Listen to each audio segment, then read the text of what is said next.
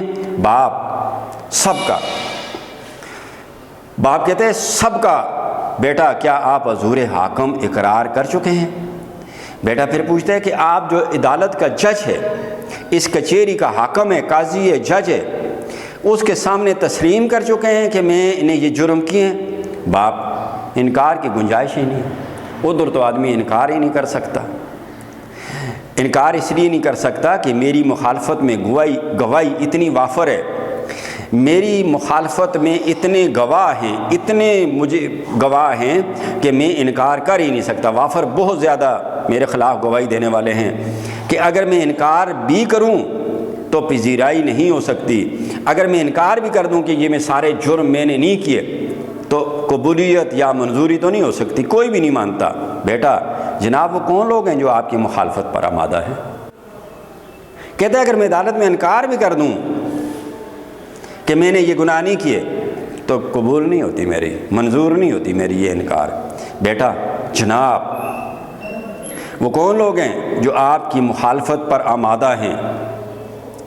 جناب کے لیے انگلش میں سر کا لفظ استعمال ہوتا ہے، جناب، سائن آف ایکسکلیمیشن۔ بیٹا باپ کو مخاطب کرتے ہیں، جہاں کسی کو مخاطب کیا جائے یہ علامت لگتی ہے۔